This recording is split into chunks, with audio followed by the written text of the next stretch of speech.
Bonjour à vous, chers êtres en éveil des consciences. Bonjour à vous, chers thérapeutes. Aujourd'hui, nous allons traiter d'un sujet qui, je dois bien l'avouer, est assez frustrant. Il s'agit donc des petites phrases assassines ou l'auto-jugement, l'autocritique que l'on se porte, alors qu'effectivement, on est en plein process de guérison de nos blessures, voire même d'avancement sur notre chemin d'éveil. Alors, c'est un sujet que je rencontre depuis très longtemps, c'est un sujet qui m'a particulièrement touchée puisque moi-même en fait j'ai combattu tout, ce que, tout ce que ça pouvait impliquer, ces petites phrases assassines. Euh, et en fait il y a une énergie derrière qui est très limitant. Outre le fait que psychologiquement ça démontre qu'il y a quand même encore une fois un ancrage dans des schémas répétitifs qui nous ont été inculqués pendant longtemps, il n'en demeure pas moins qu'en termes énergétiques, ça crée des dommages. Moi-même étant enfant, donc j'avais, on va dire, des parents dysfonctionnels, et dans leur apprentissage, forcément, euh, il y avait ces petites phrases assassines, ces phrases très réductrices, parce que justement le verbe est important, le verbe est puissant, et effectivement à force de répéter à un enfant qu'il est nul, à force de petites phrases assassines, l'enfant va se mettre tout seul, enfin tout seul, on va l'y pousser évidemment, dans un cadre, dans, on va dire, même, c'est même pas une case, hein, c'est même pas un cadre, c'est même une boîte de conserve, presque hermétique, si la conscience n'est pas portée dessus. Qu'est-ce qui se passe même si évidemment on commence à faire notre travail de guérison de blessures, même si évidemment on décrotte, on décristallise certains schémas, il n'en demeure pas moins que tout de suite, quand moi j'ai affaire à des personnes en face de moi qui sont pourtant des êtres éveillés plus, hein, qui sont quand même dans un process d'éveil de conscience assez important, il est évident que voir quelqu'un qui sort très spontanément ce genre de petites phrases assassines, ça démontre, on va dire,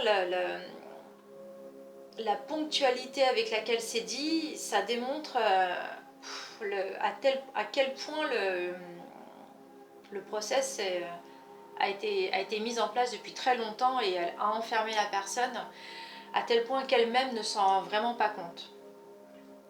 Et il y a des petites phrases comme ça qui énergétiquement sont porteuses de limites, nous restreignent dans nos capacités à changer, puisque nous avons envie, nous avons ce désir intense de changement.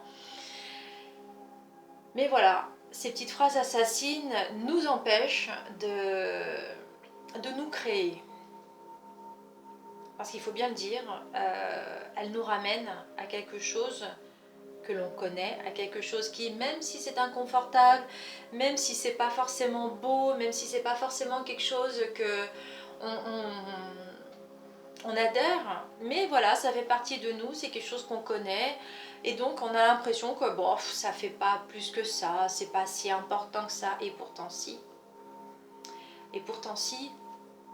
Voir quelqu'un qui avance très bien, qui fait son chemin, et puis en plein exercice de pratique, en plein, comment dire, en plein apprentissage, mais en fait c'est même pas ça, c'est que la personne, je la vois en fait, elle essaie de faire ce pourquoi elle vient me consulter, et puis la personne qui me dit ouais je suis douée, ou enfin voilà ce genre de choses, ouais je suis douée, hein, vraiment dans le sens, t'as vu à quel point je suis douée, ou alors oh, qu'est-ce que je peux être nulle, alors la personne elle s'en rend pas compte, hein, et moi je la vois qui essaie de faire tout pour vraiment bien faire sa connexion, vraiment tout faire pour qu'elle puisse être exactement là où je l'emmène, et entendre ce genre de petites phrases, ah ouais je suis douée, ou ah ouais qu'est-ce que je suis nulle.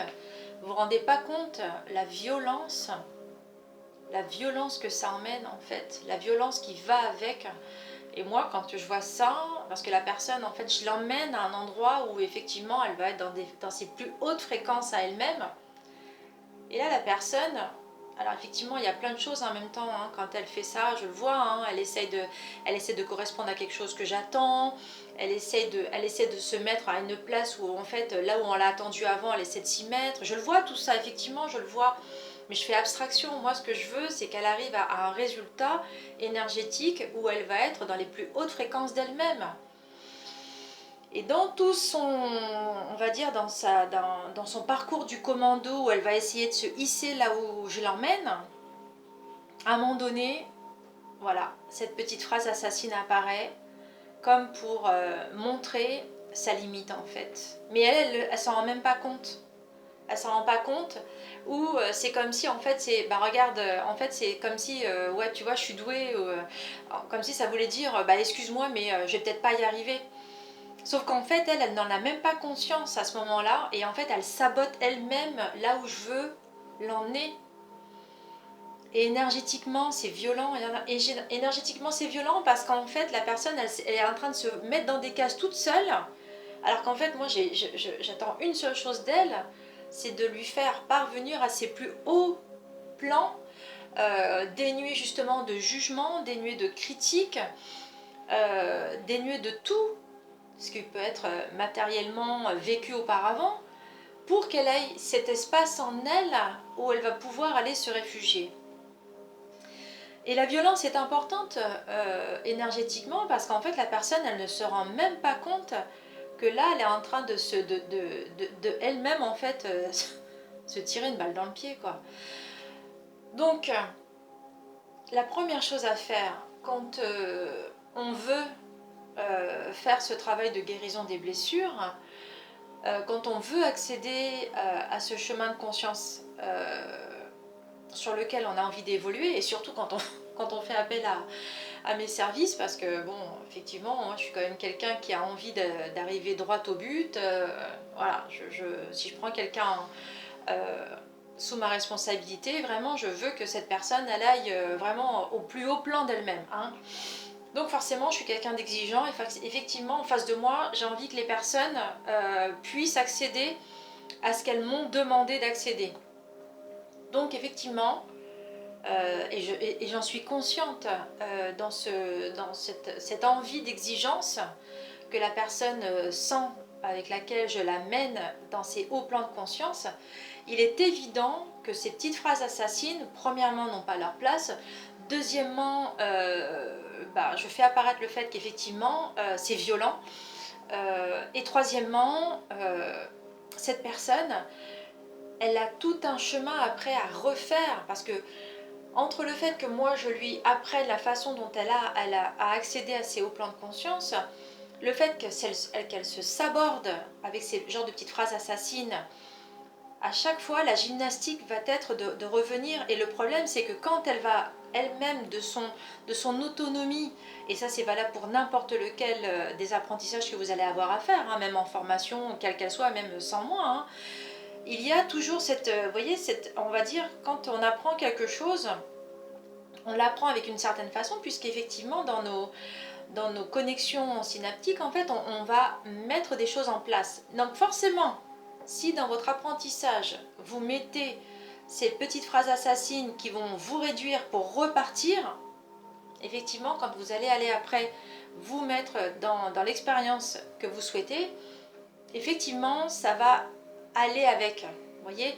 Donc, je dirais pas que c'est un appel à l'aide, mais en fait, partez en guerre contre vos phrases assassines. Allez voir, regardez-vous au quotidien, dans chaque instant, comment vous vivez votre langage envers vous-même. C'est très inconscient, franchement je le sais, c'est très inconscient, ça sort comme ça, on veut pas... on veut pas faire mauvaise mine, ou on veut vraiment avoir bonne figure plutôt, et à ce moment-là, paf, ça sort. Bah ouais, mais si ça sort, c'est qu'en fait c'est encore en nous. Et si c'est encore en nous, comment pouvoir diffuser un message de aller voir vos plans supérieurs si vous-même déjà vous êtes en train de vous tirer une balle dans le pied? Donc il faut comprendre une chose, c'est que énergétiquement, quand on véhicule ce genre de petites phrases assassines, forcément la personne qui va être devant nous quand on va sortir d'un apprentissage pour nous-mêmes être efficient, pouvoir aider d'autres personnes, dites-vous une chose, hein, l'énergie que vous véhiculez par rapport à ça, même si vous ne le dites pas, la personne elle va le sentir et vous allez appeler en la personne. Alors ces mêmes réflexes de schéma répétitif réducteur. Ce qu'il faut comprendre, c'est qu'effectivement, et je suis la première très au fait, quand une personne vient consulter un thérapeute, c'est forcément que dans les blessures du thérapeute, la personne se retrouve et le chemin va aller croissant l'une avec l'autre. D'accord, pas de problème, sauf que la place d'un thérapeute, la place d'un praticien, c'est également de faire accéder à chaque personne à un plan plus haut que ce qu'elle a envie d'avoir au démarrage. On est d'accord? C'est seulement parce que vous êtes sur des plans hauts que vous allez pouvoir prendre les personnes en bas et les hisser au plus haut plan d'elles-mêmes. On est d'accord. Mais ces petites phrases assassines, malheureusement, elles vous font redescendre aussi sec par vous-même, dans la densité de ce que vous aviez envie d'échapper.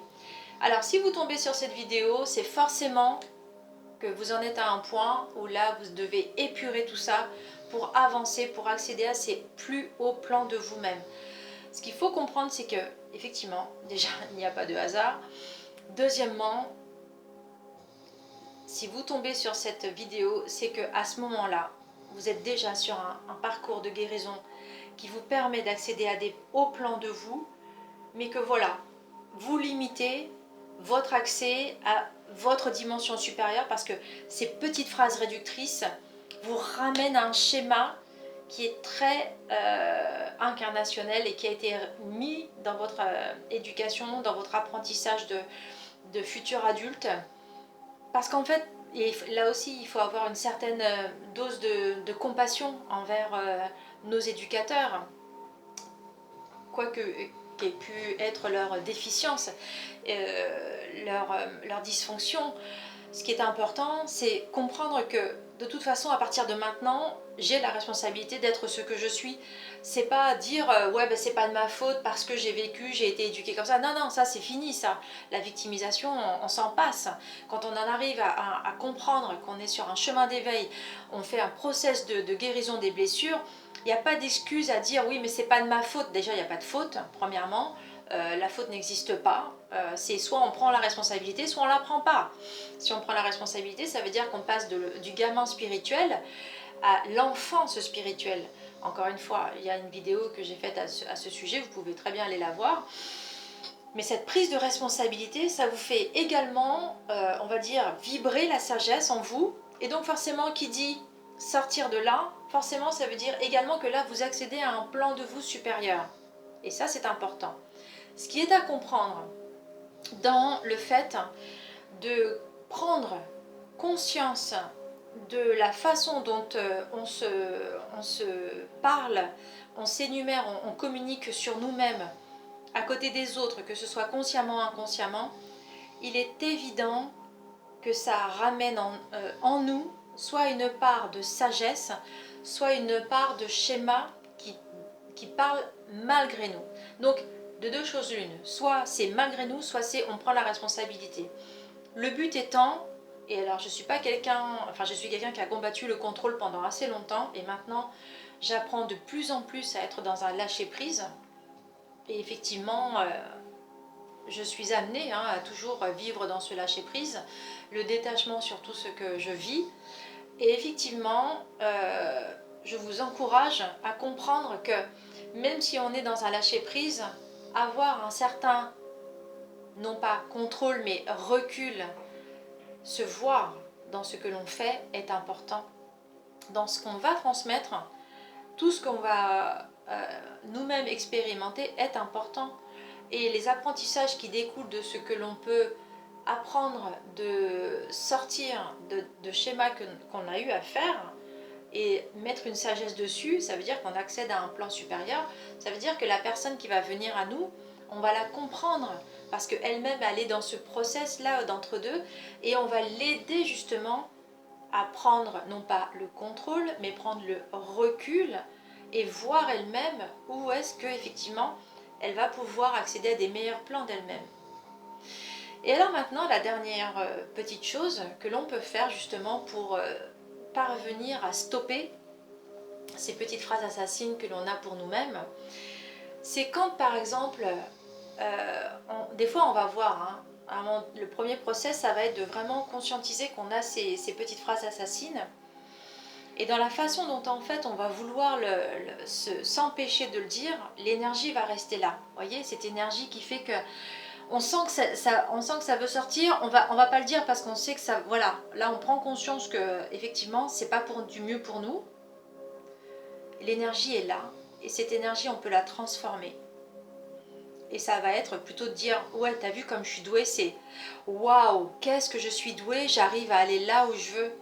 Ou alors dire oh là là, qu'est-ce que je suis nulle. Et là il y a cette énergie du, et là on veut pas le dire, mais là l'énergie elle est là de qu'est-ce que je suis nulle. L'énergie elle est là et là c'est mais comme je suis merveilleuse d'arriver à comprendre que là je peux monter en plan supérieur.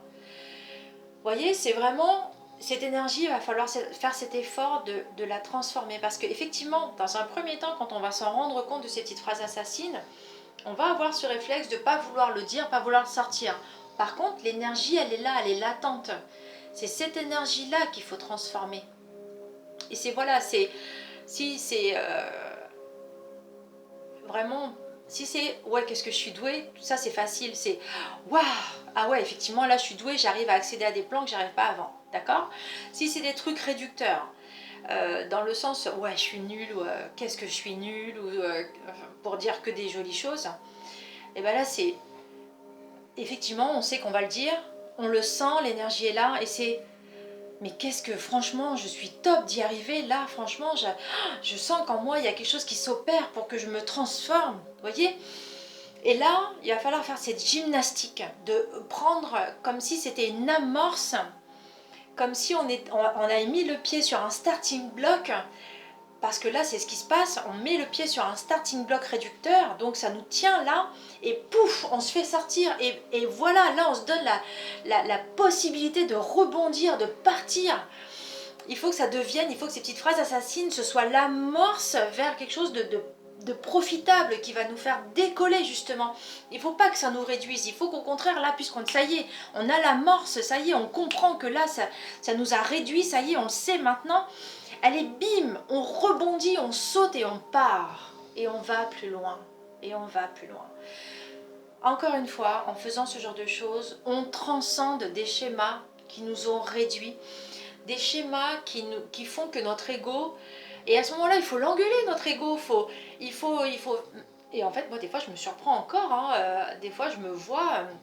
Alors, peut-être pas forcément pour ce genre de choses, parce que ça fait un moment maintenant que j'ai fait ce travail avec, mais il y a d'autres choses où je sens qu'en fait mon ego me ramène en arrière, et j'ai dit arrête, arrête.